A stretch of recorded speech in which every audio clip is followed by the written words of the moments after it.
Welcome to After the Homily with Father Daniel Scheidt. I'm Dr. Chris Stroud.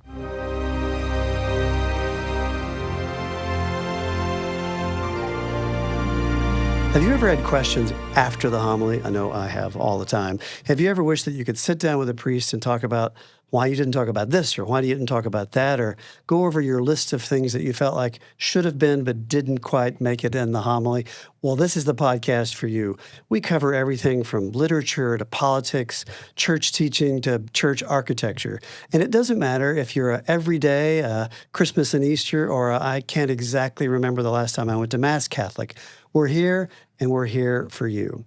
Father Daniel Scheidt is the pastor of St. Vincent de Paul Catholic Church in Fort Wayne, Indiana, in the Diocese of Fort Wayne, South Bend.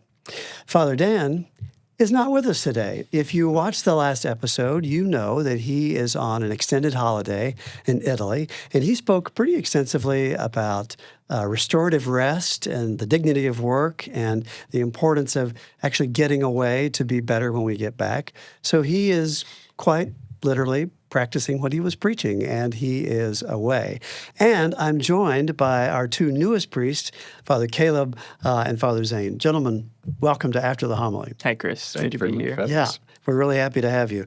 Father Dan goes away, and he sticks you guys in his place. That's right. Probably in more ways than just at this podcast.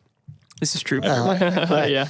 So I'm sure that you're bombarded as the newest, youngest priest with parishioners who want to just ask you questions about yourself. So you could tell the answers to all of those things now and then just refer them to the podcast when they ask you.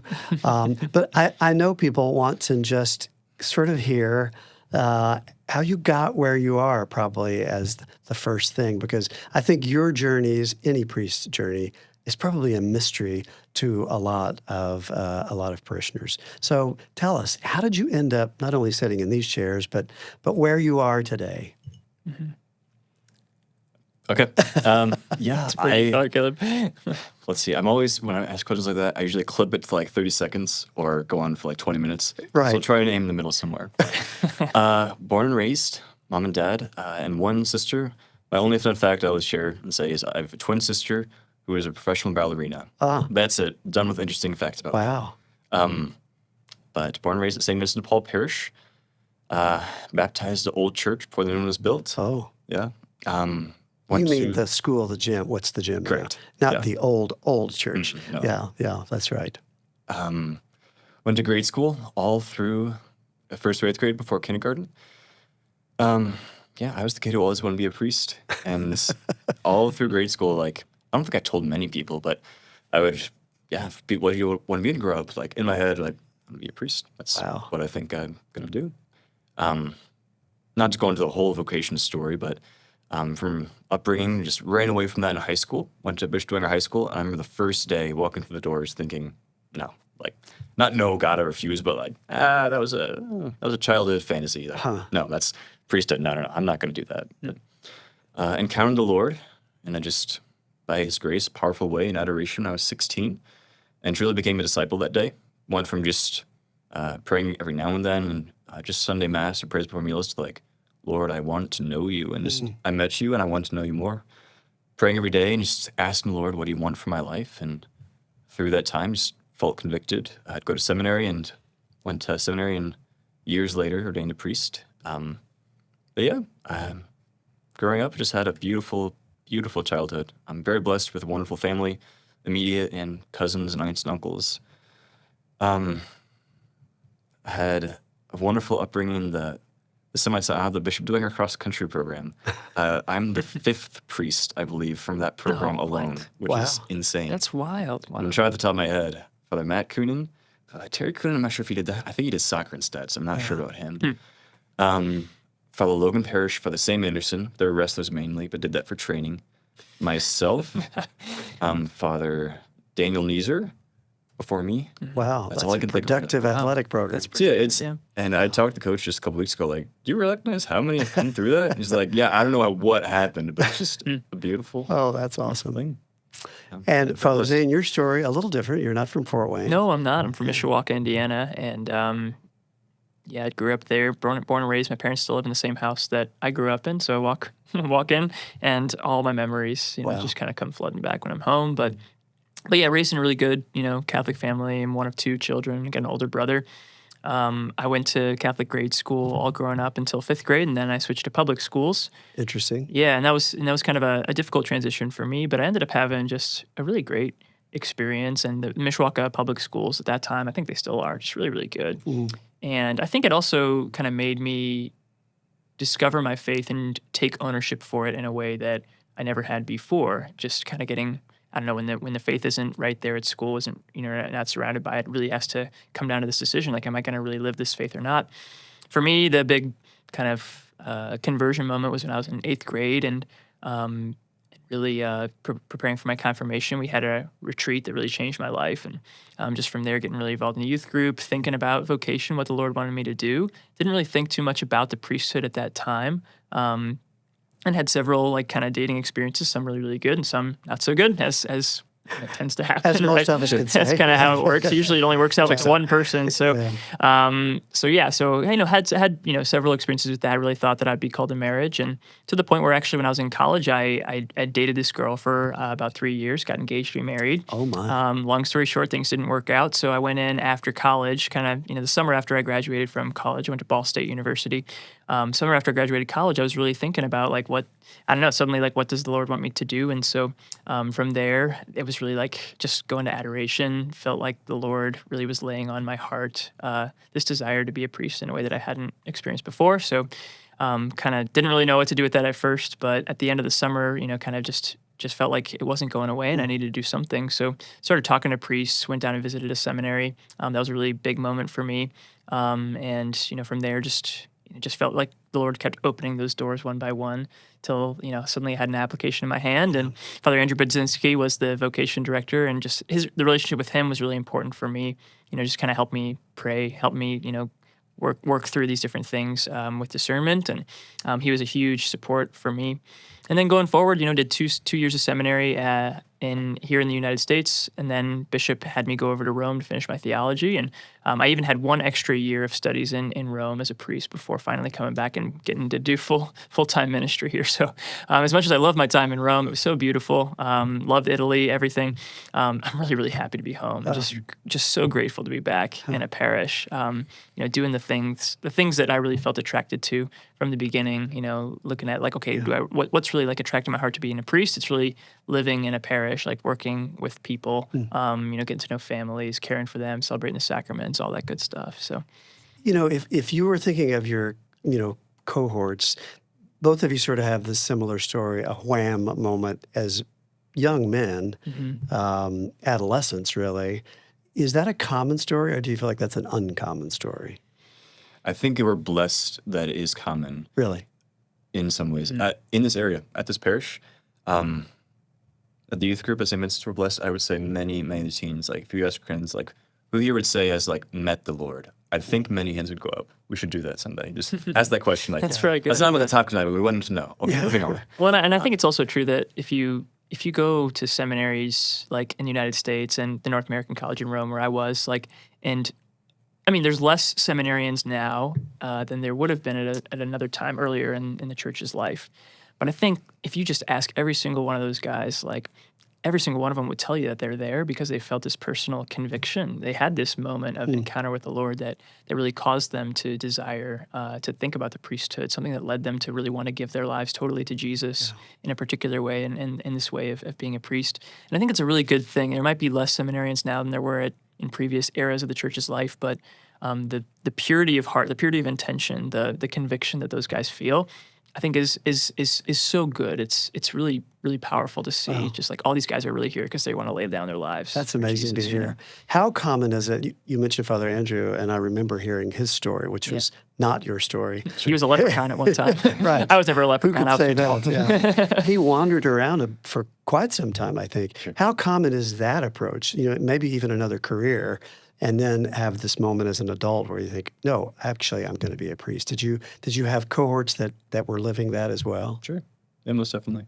Yeah, it's kind of a mixed bag. I mean, Father Caleb, you went to seminary right out of high school, right? I was in college for a little while. Other people, have careers for a long time, and and I think there's more like attrition, you could call it, among like guys who enter right out of high school, because it's like they haven't had a lot of other life experience yet. And Sure. whereas like a guy who's maybe been around the block a few times, like they've kind of come to this like finally like, okay, Lord, like I'm gonna finally do it. So they come in kind of with this clearer idea that this really is the life that the Lord wants them to live. Whereas someone who's entering younger, it maybe takes a little bit longer to test that vocation and to see if it's really what the Lord is calling them to do. Yeah, I'd be interested to know what you think. And in our parish, we have an unusual number, I think unusual, of parishioners who've gone on to the seminary. And in years of late, we have a few people that have discerned out. Maybe help viewers understand what that could be like for somebody that discerns out. They go to seminary, they start, and they realize, nope, this is not where I was supposed to be. Because I think probably most people have a hard time processing that. Sure. Yeah. So I did discern out for a time. Oh, I didn't know that. yeah, So that was a good firsthand plan. First 4 years of seminary, Columbus 2 years, then Indianapolis 2 years. Then that time, we'll go very briefly, just very practical discernment. The Lord just told me to take a step away. The whole process of seminary formation, there's certain steps along the way. You can analyze they're related to dating. Like, first date is completely different to the date you're going to propose at, obviously. So day one of seminary, like going to seminary is not signing your name on the dotted line, like I'm going to be a priest. Contracts, yeah. Yeah, it's pretty like we're dating seriously at that point of like, okay, I'm no longer thinking about, okay, marriage or priesthood as much as like, this is the one I'm like really discerning. Like priesthood's the one on the table. So that means no dating and stuff like that, of course. But as all relationships, sometimes even if you're dating seriously, they don't always end in marriage. My own stepping away, felt the Lord very much call me to take some time just to step away and discern what he was calling me to. And that was rough for sure, but I'm incredibly grateful for that time.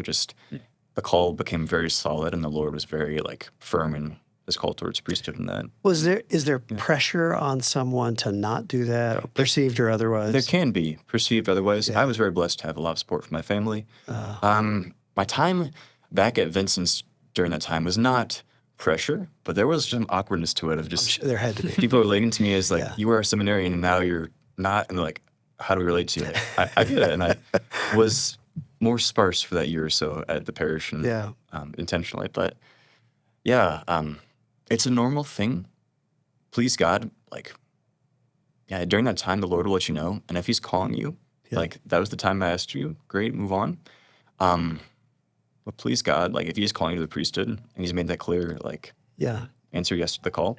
If in that time He's like, okay, thank you for that, like that yes. But the yes is very clear this direction. Like, okay. It's ultimately just saying yes to the Lord. Yeah, that's an interesting way to think of it. I think everyone is uncomfortable with that. They think, what do I say? Congratulations, condolences, what happened. It can be awkward. That's fine. It should just say, we're so glad you're back. Like, we love you. That's really what it should say, I think, Yeah, I have a few colleagues who have married previous seminarians, and they've remarked, oh, yeah, I was the one. I was the one that ruined it for the priest. Oh. But it's a funny joke. Yeah. No, just yesterday, I had 2 anointings that I did in an afternoon. Two people back to back. One of them was literally a 97-year-old man who, is still living on his own, like, praise God, like, still doing pretty well. The other guy was, 86 years old, getting ready to pass from this life onto the next life. Both of those guys, though, back to back, both of them had spent 3 years in the seminary before discerning out and then meeting their spouses and having a bunch of children. And it was amazing to see.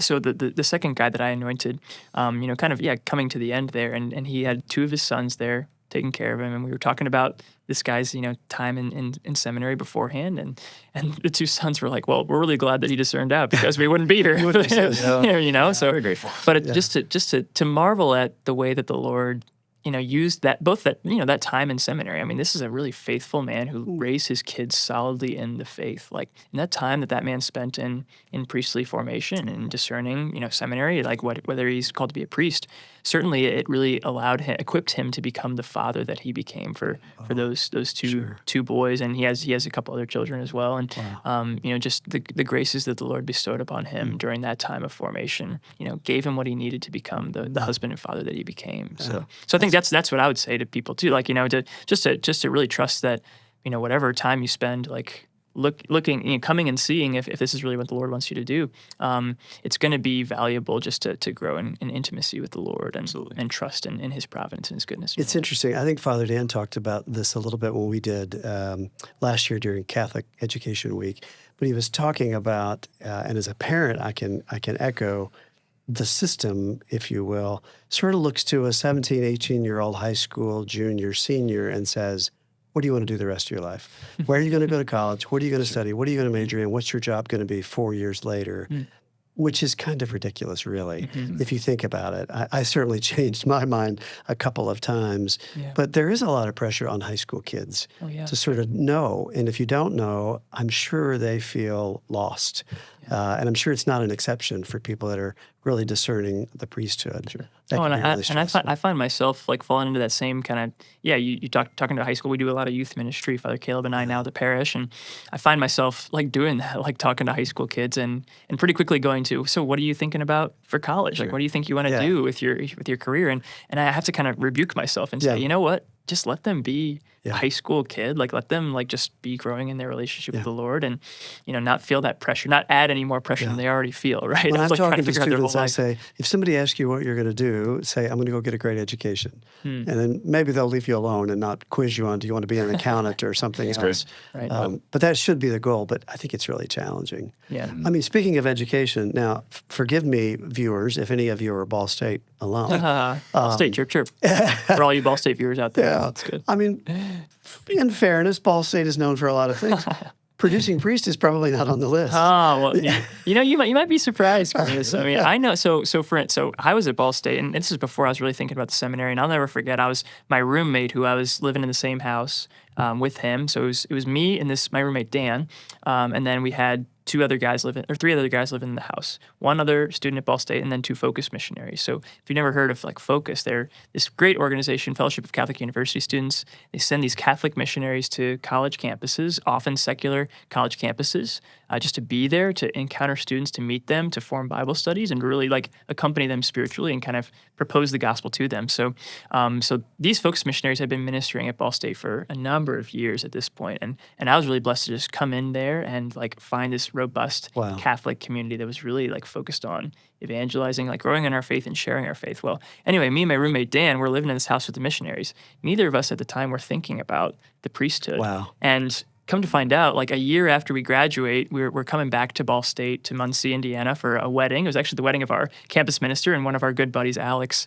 And so we're like catching up and just like, hey, how's it going? How's like the past year been? Great. It's like, what are you doing now? He's like, actually, I'm going to seminary. And I said, no way, so am I. Wow. So both of us had, and that it was amazing to think about how, like there we were at Ball State, University of all things, but there was this really robust Catholic community that is there, and that I think and is really producing a lot of vocations. I know several religious sisters come through there, several priests who've been ordained now for different dioceses. Just there's a really good culture there. That fits exactly with what Father Dan talked about, in the sense that he proposed, I would rather see students go to a secular university with a strong Catholic sort of not identity, but arrangement like that, as opposed to go to sort of a less than Catholic university and not be supported and maybe wander much further. But that sounds like the perfect example. And when I was a senior in high school, I applied to 11 colleges,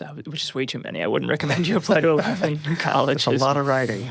But my prayer during that time, and by that time I had really been convicted, like I want to live my life for the Lord. I really do want to do His will. Like I want to find a place where I'm going to grow in my faith. And that was my number one priority looking at colleges. Like I want to find a college like where I'm really going to grow in my relationship with the Lord.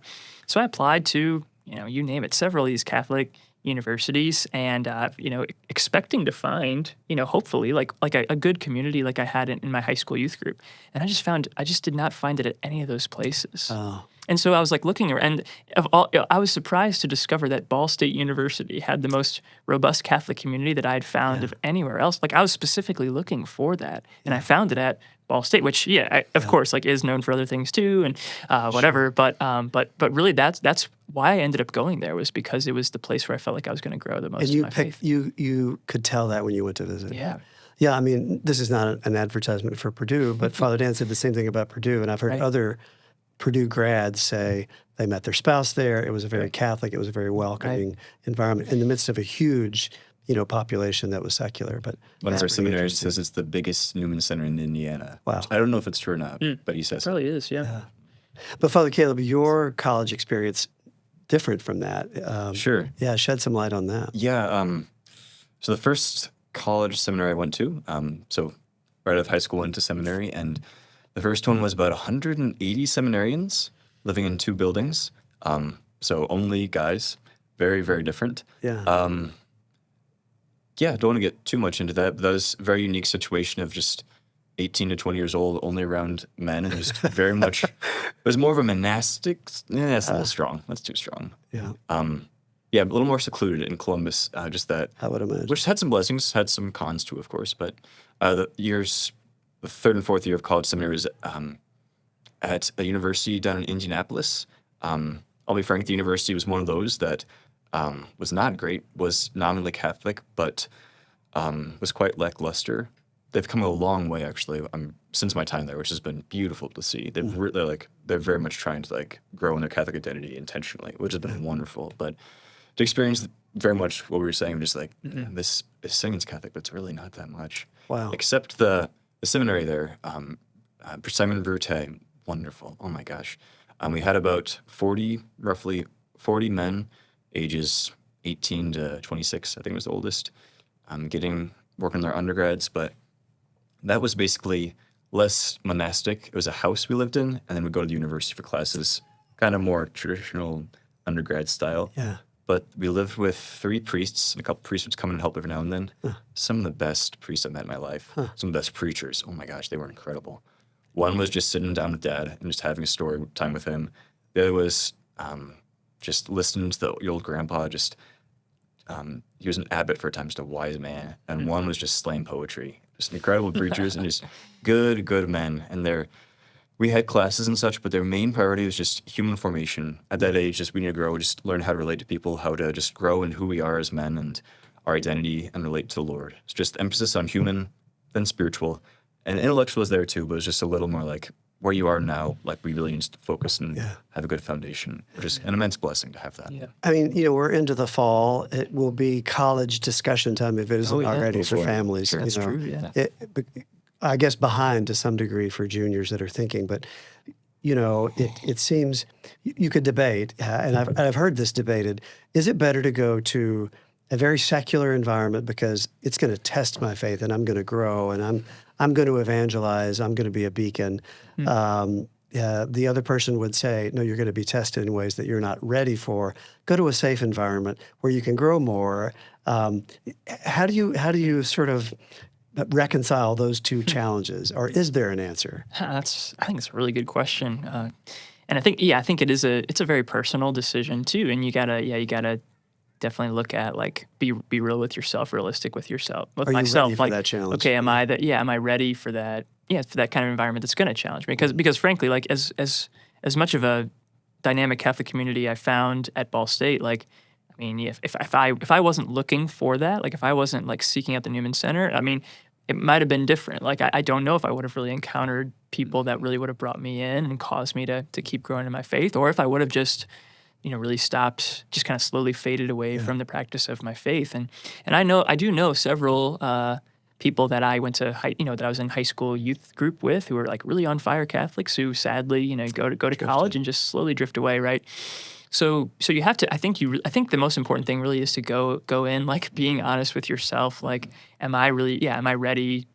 Or do I need that kind of more intentional Catholic environment? Do I want to drink more deeply from that kind of a well, or do I want to kind of go into the desert a little bit?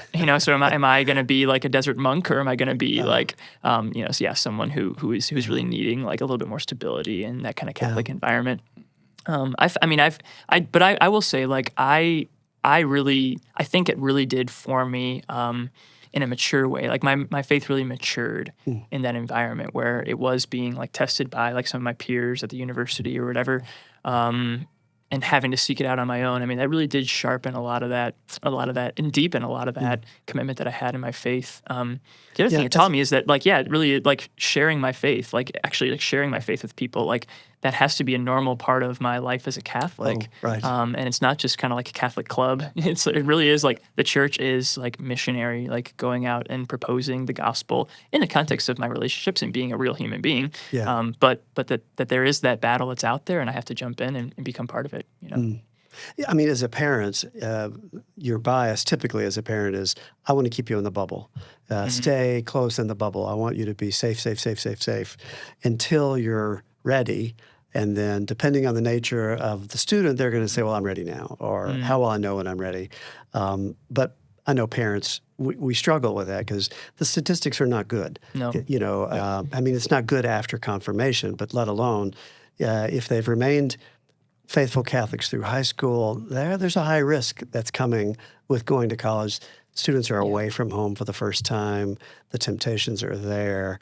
I mean, how do you advise that crop of, college freshmen? You get to college, whatever you chose, you've made your choice, and now you're there. How do you stay close and stay out of trouble? I'd say reach out to the Newman Center, like week one, if not day one. There's a priest whose full-time ministry is college Newman Center's campus ministry, and he said if we don't get the freshmen the first 2 weeks, we won't get them. Really? Which, that's hearsay, that's just what he said. And it's a beautiful witness of just like, we need to go after the flock right now, go after the fish right now, and just bring them back in. And if they're in the phase of like, whoa, what is all that's going on? A lot of the campuses that are big, and if there's opportunities for partying or things like that, a lot of them have phenomenal Newman Centers, in Indiana at least. It's true. I'll just go ahead and name. I didn't know IU had a wonderful Newman Center until this summer. I have heard nonstop the last 3 months from students that were home this summer, like, it's incredible. Like, Wow. They're expecting to double in size and just stuff like that. So they're places where, like, you can pick what is going to happen. Like, get plugged in right away and just get to know what happens. And, yeah, if you're in a place, like, you've discerned going where it's a little more, not bubble, but, like, Catholic formation is going to be present no matter what. Yeah. Okay, that shouldn't be as much of a problem. Try your best to get plugged in still. But the places where you can choose what you're going to do, it's so big you can pick yes or no. Yeah. At least get plugged in day one. Just like walk up, like, hi, I'm so. Don't put it off. Yeah, because I think what happens, and it's not that maybe for some college students, it's kind of like the shackles are lifted. Finally, I'm free and I can do anything I want, and they do that. I mean, there's a little bit of that, I suppose. I think what's more common for your average Catholic college student is that you show up at college and you're instantly assaulted with these many opportunities to get involved in good things, often, like, or not so good things. I mean, but you're instantly confronted with like this endless supply of possibilities, which I think is a problem of college in general. I think maybe sometimes colleges are trying too hard to like craft this like entire experience in life for you. Like you just kind of do the college thing and whatever.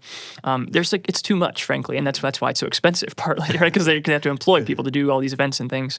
So there's like, that's you're instantly like, okay, starting to get involved in certain things. And then it's like, before you know it, you've got way too much on your plate and you don't have time to do everything. And I got to sleep in on Sunday because I'm really tired from this event that I did the night before, or if I'm partying or whatever, right? So pretty soon you find yourself not going to church. And if you don't put it in like at the beginning, like if you don't get involved in that Catholic community at the beginning, it does become harder to kind of slowly rip yourself away from these other things that you've become committed to, and your studies on top of all that. So I think there's a lot of wisdom in that. And the piece of advice that I would also just give is like, keep going to mass. I mean, it might feel like you're not. It's pretty simple, isn't it? Really, like, and when that was my upbringing as in my family. Like, we weren't like super uber Catholics praying the rosary every night or doing like this, that, and the other thing. I mean, we pretty much prayed before meals, did the rice bowl during Lent, and went to mass every Sunday. But I got to tell you, that was everything. That was almost everything, right? Like, that's what kept me faithful. That's what kept me, like that taught me, like, come hell or high water, like, we're getting to mass on Sunday. That's what I would say to any college student or any parent, like, just like really just beat that into your drill that into your children, like the scripture says, like drill into your children that on Sunday you go to mass. Like, regardless of what else you did that weekend, like, regardless of whether you can go to communion or not, like when you go and stuff, like, but get yourself to mass on Sunday. And most colleges do have like a later evening mass that, is kind of like the last chance mass or whatever. I mean, but they make provision for that like you can get to mass every Sunday. So get yourself there. You remind me pastorally, those students are going to slip. Some of them are going to slip and fall. Talk to them about how do you get back? You go and you make some pretty stupid decisions, as we all do. How do they get back? What do they do? Yeah, that's a really good question. Yeah. I think that's a grace in some ways, hitting rock bottom. And a lot of times that can be, if like college life, complete freedom, like I'm going to do whatever I want. Okay. And which is actually chaos, not freedom, right? Yeah. T-minus like 2 months, they're going to be miserable and just wait like, okay, and there it is. And just give them a little bit of time to experience like, oh, this isn't what I'm living for. Or the other side of like wanting to like pursue the good life, but just not knowing how, finding yourself lonely and just kind of isolated in that time. Like, okay, where do I go from here? The simplest answer is just confession. As a new priest, and of course we're not going to talk about confession, I get it. It takes humility and courage to go confession. But at the same point, like it's not, there's nothing to be afraid of at all. Like you spend hours doing it and like, no, there's nothing but joy here. I haven't had anything that could remotely, just go to confession. Just know. And get back. Completely, Start again. Begin again. And there's always like all these college, campuses, they usually have some kind of retreat ministry a couple times a year. Like, a weekend where, and the ministry is going to invite students to just come and like have a weekend where you kind of, I don't know, put a little bit of your normal life on hold and go away, or whether it's on campus or off campus or whatever they do. But there are those invitations that they'll receive or that'll be advertised at the Catholic Center. If you're going to Mass every Sunday, you'll hear about it, right?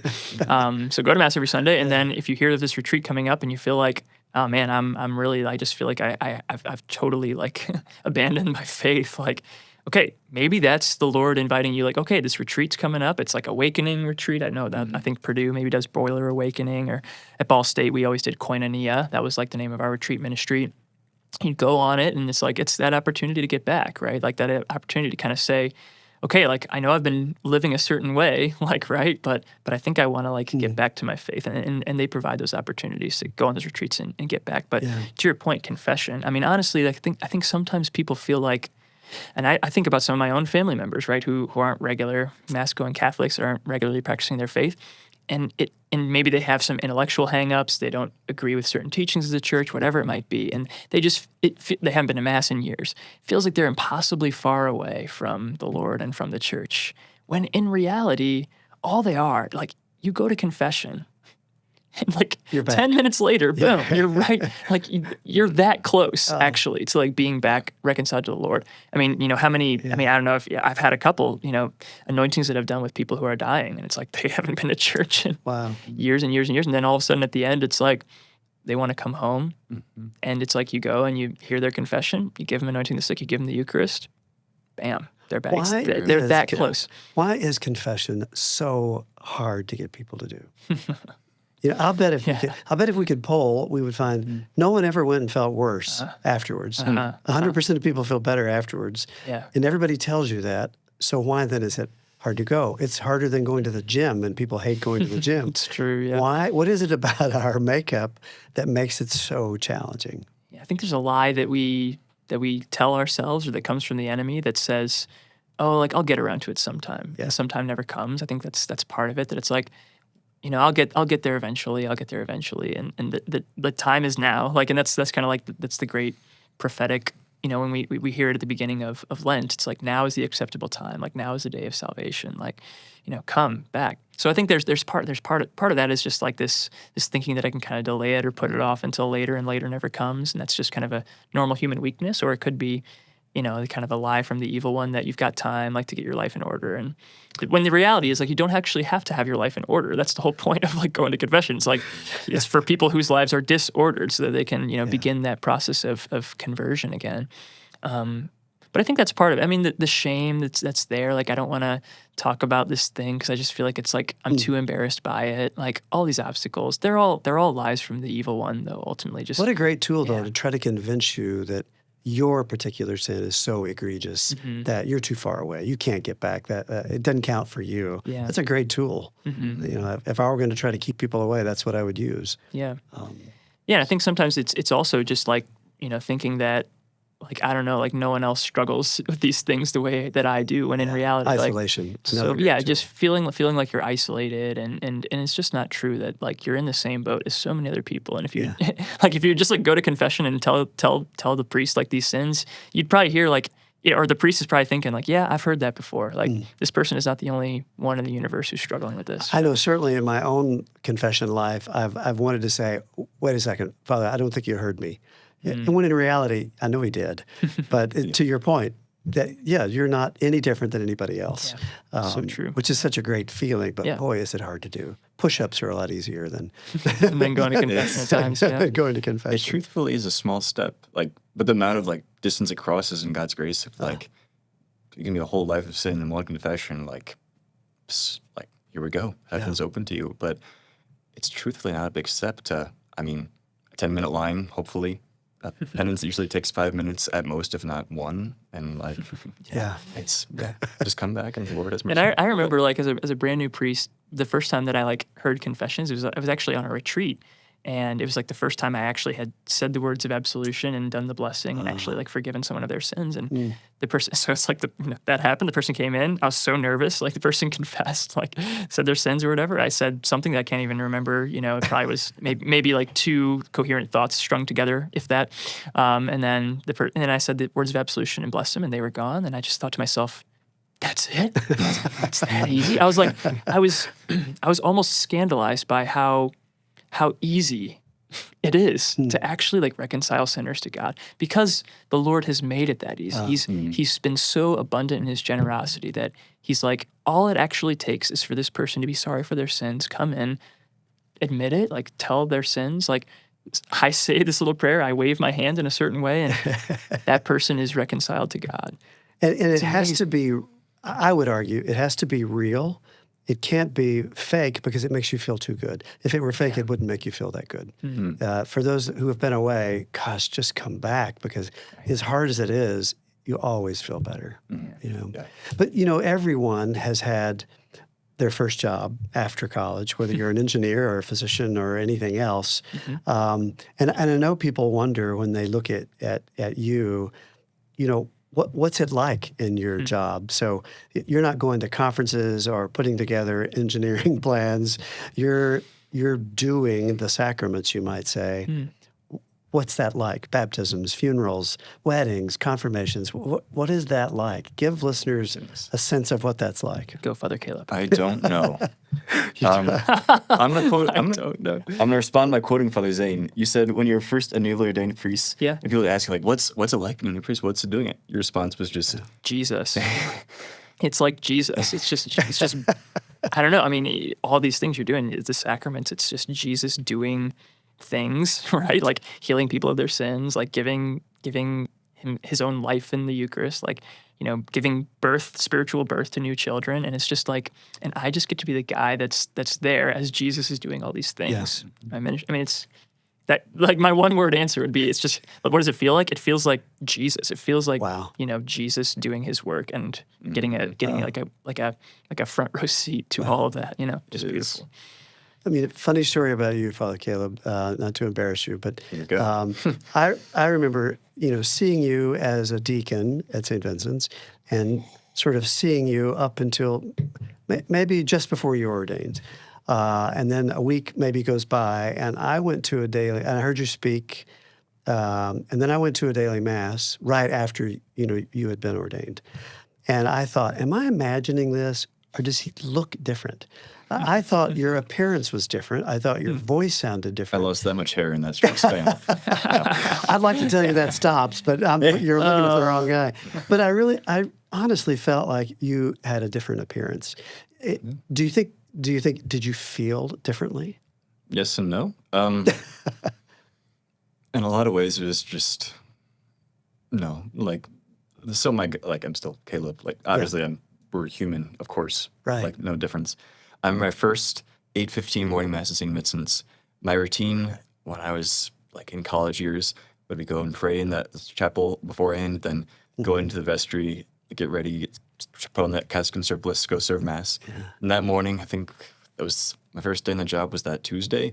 Did my normal routine, and I walked to the chapel, and I almost burst out laughing, like, I'm going to celebrate the mass. What is happening? And that was the only big like deja vu moment. People have been asking like, has it been weird? And not that much, but that moment for sure. Yeah. Just to be able to be a priest and everything about it, but giving the sacraments specifically, it's the first baptism was my cousin's second kid, and I just performed a sacrament, like by God's grace, like he's a child of God, the Holy Spirit's in him, he's been crucified and risen with life, like that just happened, and like I didn't go sit down for a minute, and it's crazy, and just.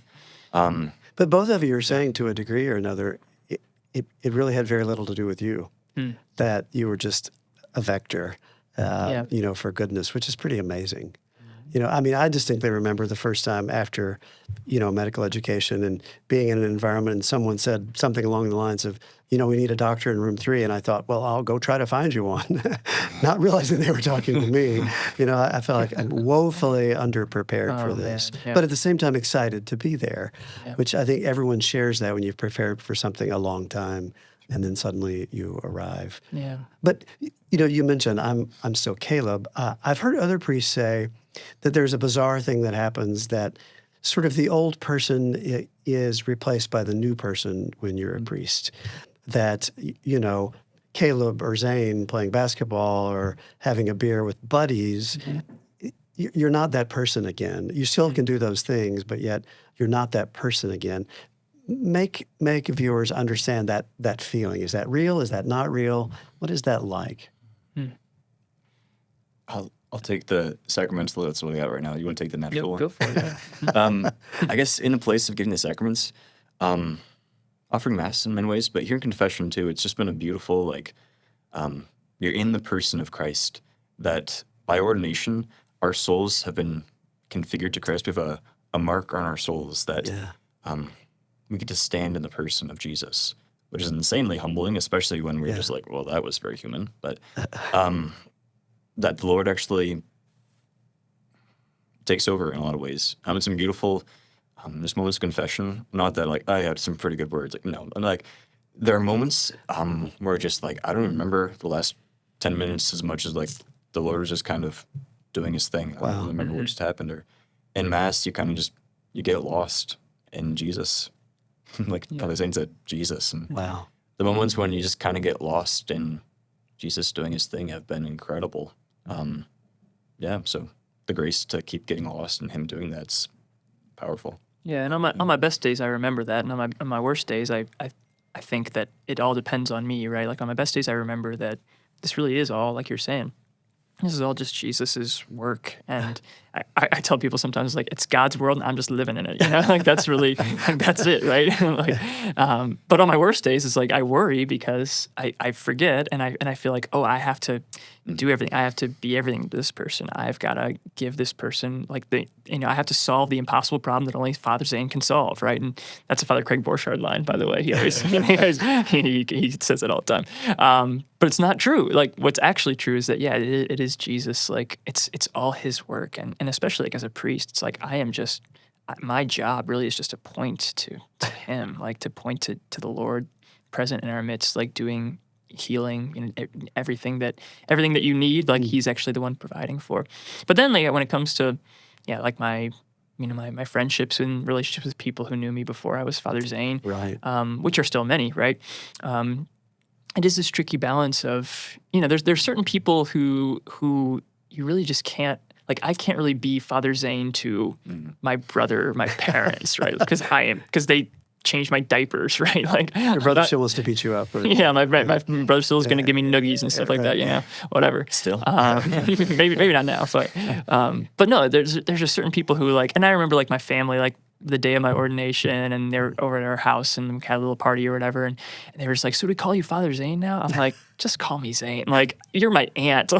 I'm not your father, it just feels kind of weird. But then at certain other moments, I remember this past summer going to a family reunion, and I celebrated Mass for like my whole extended family on my mom's side. Wow. And in that moment, I really did feel like a priest. And I also felt like Zane, but I really felt like a priest. And it was like the reason that I was really there, like they were all really excited, right, to have like Mass said. And we were just like at this picnic shelter down in Cincinnati. My extended family is from Cincinnati. So we're like down in Cincinnati, like at this picnic shelter. There's like, people are grilling. It was like around Memorial Day, or maybe it was 4th of July. I can't remember. But anyway, we're like down there, and it's like just here at this picnic shelter with my whole family, and I'm celebrating Mass. And I felt so much like a priest, and I felt so much like part of my family in that same moment. So that was a really beautiful one to kind of hold on to and just like remember that's what it feels like to still be the same person, but to really be a priest and kind of own that priestly identity. But it's something that I feel like I'm still growing into and figuring out like how do I like continue to interact with friends back home or friends here who kind of like what is that it does, because it does change for sure, but not completely. Yeah. Something you said reminded me years ago when at St. Vincent's we were building the new rectory, and Father Dan spoke at length a few times about sort of the priestly brotherhood and sort of healthy space that allows people to come together in a healthy way and enjoy each other and not be isolated in a monastic kind of unhealthy way. Yeah. And older parishioners remembered the old spiritual center, which was the rectory. And if you walked through it before it was remodeled, you think, this is dark and dreary. I don't think I would want to live. I don't want to live here. I don't think I would want to be here. But give viewers a sense of what's life in that new beautiful building like. I always, in my head at least, joke that we started there with morning prayer at 7:15, Monday through Saturday. And it's like almost a sitcom in some ways. Just the routines we have. Like every family has their little traditions, whether you mean to or not. We just know Dad's going to say that. That's the joke we all know. And it's become almost... Yeah, we all like chose our seats in the chapel. Yeah. Organically, we all like, just like sat in the same place every single morning. So like I'm over here, Father Eustace is next to me, and then across is Father Caleb, and there's Father Dan. So every morning it's that way. And like I remember Father Caleb, like our second week or something, Father Caleb was like, all right, we got to talk about something. I was like, oh gosh, like what's he going to say? Because it's like, I'm like, I hope I'm not like annoying him, like, or making some weird sound with my throat clearing or something like that, whatever. And he's just like, okay, we got to talk about something. I'm sorry, like to bring up this like sensitive topic, but like, are we really doing this? Are we really having assigned seats at morning prayer? I just don't know. And I was like, I think we are, man. I think it's, but it was organic. But yes, there's funny things like that. But you spend a fair amount of time together with your brother. We do, actually, yeah. No, and I remember even as like when I was thinking about entering the seminary, I remember going to an Andrew dinner, which is kind of like just like, an invitation to young men who are discerning the seminary to come and meet some priests, have dinner together, meet seminarians, stuff like that. And it was at St. Vincent's Rectory, and it was the first time I'd been there before. Wow. And I had known Father Dan, like when I was in high school, he was assigned to Mishawaka, and so I remember going to confession with him a number of times, things like that.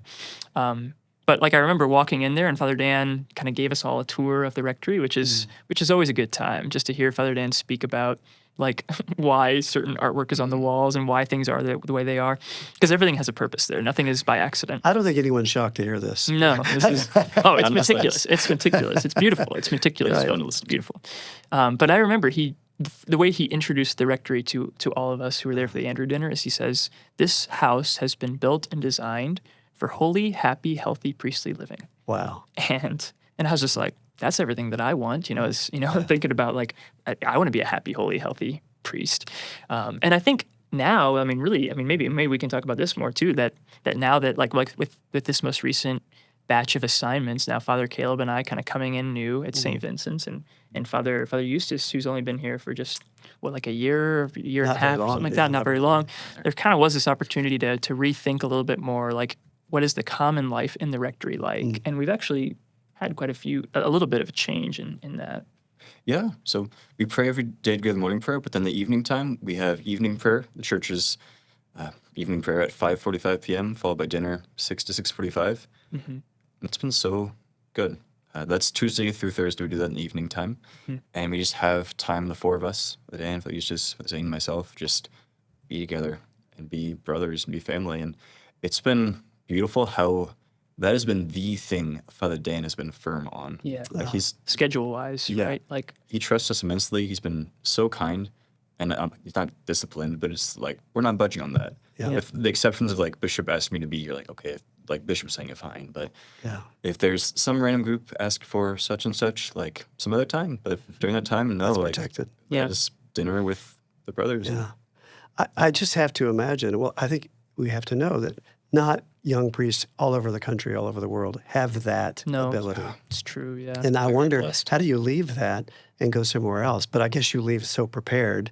A shout out, to Father Brian, just a few miles north, who's Hopefully now so, by yeah. himself. That's right. I know. Yeah. But that sounds like a wonderful way to start, your priesthood. Oh, yeah. To have that kind of fellowship and brotherhood. Well, and I think the principal effect for me anyway is that it's been very humanizing.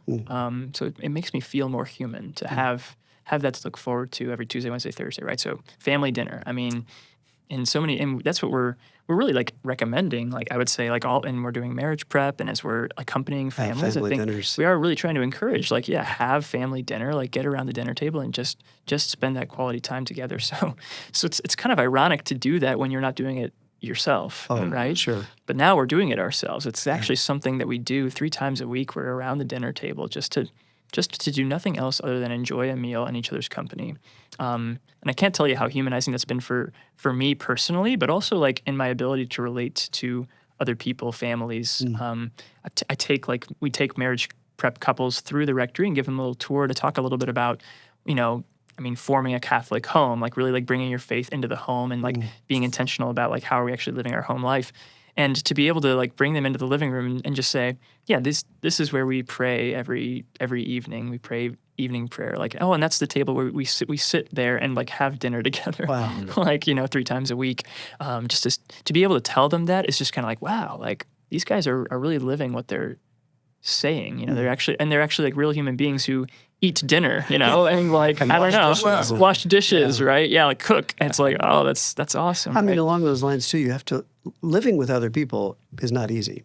You get to do it in college, probably for the first time outside of family. Yeah. But there's a certain set of skills to living. And then with a house full of men, there's probably a unique set of skills. Compared to seminary, this is amazing. Yeah, it's true. I Actually, mean, the seminary, there are downsides to having just so many men together. One of the upsides is you get to meet all kinds of men, and you're going to live together, and you're going to learn to. Yeah. I mean, I like all the men I live with, genuinely, and it's only Same here. 4 of them, and also, like, I don't know.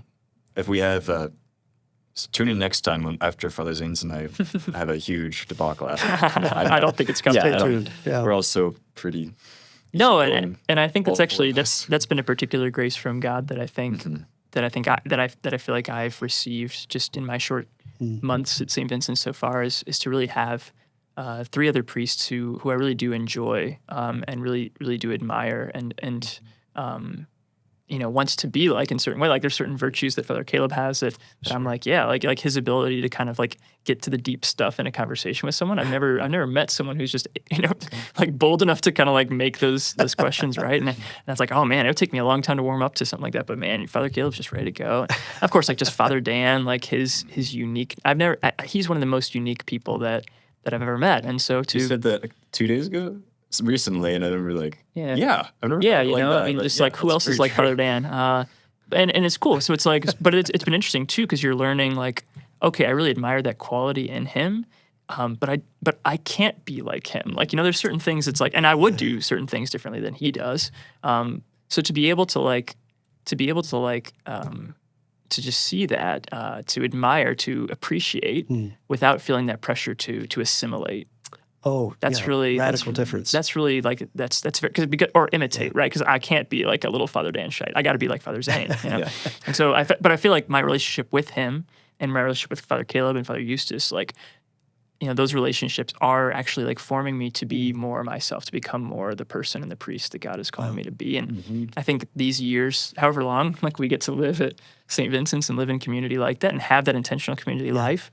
I think it's going to serve us really, really well. I'm sure we you'll go. take that with you to the next, It's the next role. many years. Yeah. Yeah. I'm reading many priests in our diocese, actually. I didn't know this till our meeting with the priest last Wednesday. I'm reading a book called Soul of the Apostolate. Incredible. Cannot recommend enough. I'm like almost halfway through, but it's been wonderful.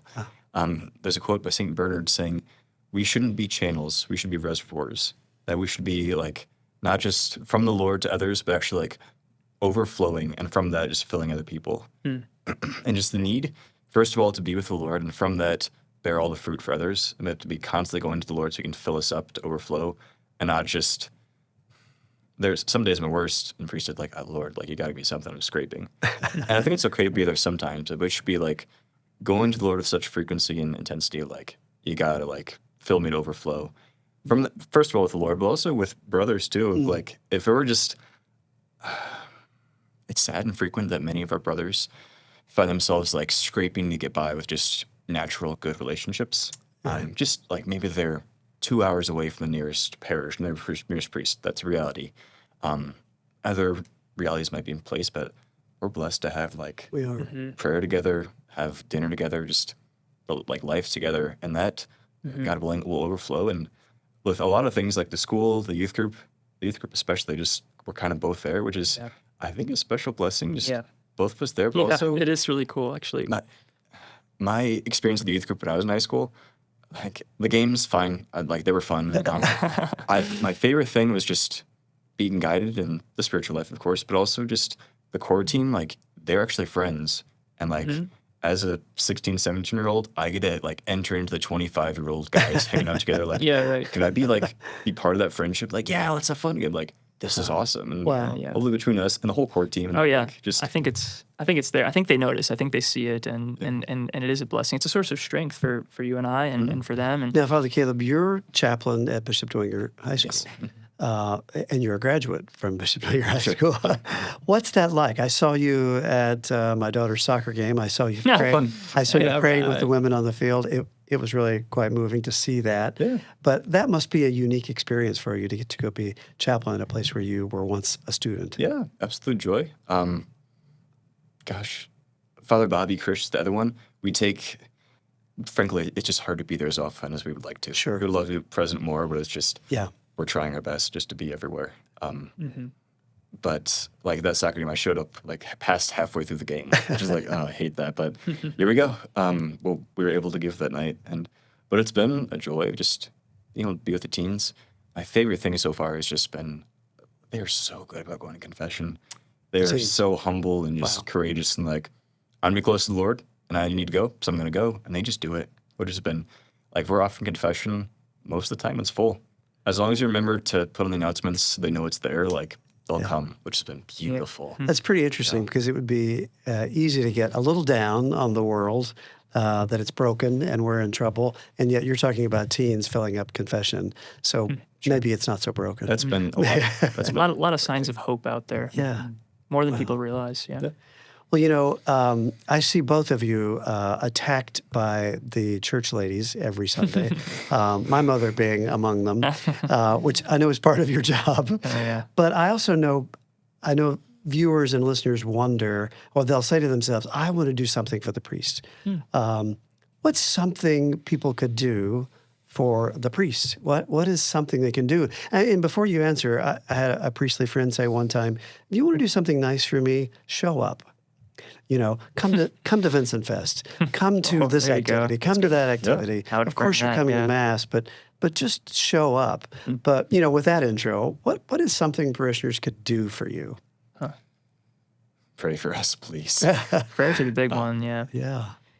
But no, I mean, to your point, like, I think, come to the events that, I mean, what I've seen just in my couple months being here, St. Vincent's is blessed to have a big staff, but more than just, like, a large number of people, like people who have big faith, like people who are really, like, really on fire with the gospel, and, like, want to see this parish grow, and not just, like, to build up the people who are already here, but to really, like, open wide the doors and, like, let in a whole bunch of people. And we've heard Father Dan talking about in his homilies recently, like this focus on the people who we live around geographically, just the 12 and the 60. Yeah, the 12 households, the 60 households, praying for them in an intentional way, and that is really the mission of our parish, and the staff really gets that, and so all the events that are going on, like, at St. Vincent's, are really designed to, like, to really, like, bring in new folks, like, reach people with the gospel who have never heard it before.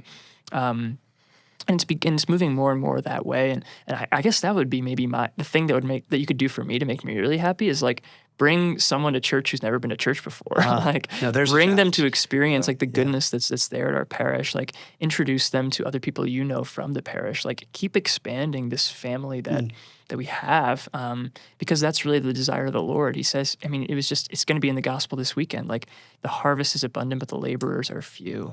The harvest is really abundant. So I think the thing that would make me most happy is for you to bring in some more harvest, like bring in like some people who maybe aren't, don't belong to our parish or who haven't been to mass in a while or who aren't even Catholic necessarily. Like bring them in and like introduce them to me. Like I'd be happy to meet them and like would be really excited to help like bring them along and help them to grow in their faith wherever they're on the journey. Yeah, that's a great challenge for a gift.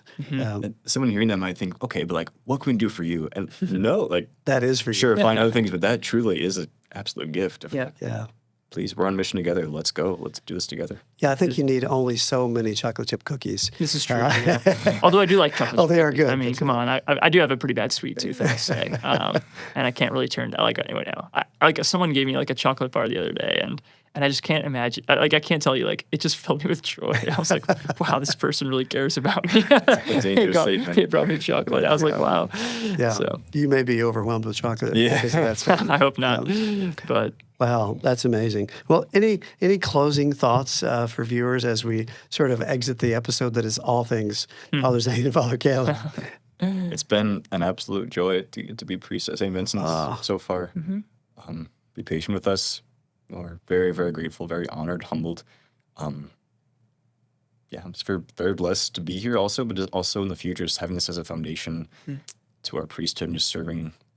You have our lives, and this is the start of it in our priesthood, and it's a joy to have this. yeah, one thing that I've thought about, and both of us I think can relate to this. The last 6, 7 years, 8 years of our lives have been pretty much study and kind of personal academic work, preparing for life as in like priestly ministry, and I couldn't ask for a better place to kind of like to put all that to practice, right? And for me especially, like this past year, I was ordained a priest last summer, and then had like a full year of studies, and it was a hard year in many ways it was a hard year for me. So like coming back and like just being assigned to a place like St. Vincent's with like so much good active like ministry going on, like so many people who have just welcomed me, like I have felt so appreciated by and so welcomed by the people of this parish. I can't begin to tell you like how healing and how good it's been for me to just like be part of a parish family and really feel like part of a parish family. So that would be my thing. It's just gratitude for welcoming me to your parish. Well, not to embarrass you, but I know I speak for all of the parish, but whenever we're sitting there in the pew and one of you walk in, I think everyone thinks, this is just the coolest thing. It's a great feeling. It's a feeling it's a feeling of hope. I mean, it is. I mean, to see the two of you from your different backgrounds, but to have arrived here and to be doing, the work of Christ himself, it's a wonderful feeling. So as good as it makes you feel, it makes the parishioners feel even better. Praise God for that. Yeah. Praise God. Yeah. Well, listeners, I hope you've enjoyed this time with these two amazing men. I know that I have. How many of you wish that you could sit here and spend an hour talking to priests? I'm really lucky in that regard. I hope you'll join us for future episodes. You could accept Father Dan's challenge by sharing this podcast with 60 people, 60 of your closest neighbors. You could like and subscribe and click on the little bell so that every time we put out a new episode, you get a notice. But what a great way to share this story and then share the podcast with others. We'd love to hear what you think about this episode, about other topics that you would like our priests to cover. You could reach us at church@stv.org. You could message me directly if that's easier, 260-450-8878. If you put after the homily in there somewhere, that would be terrific. But again, we hope you'll join us for our next episode. We promise to be back soon with more of After the Homily, usually with Father Daniel Scheidt.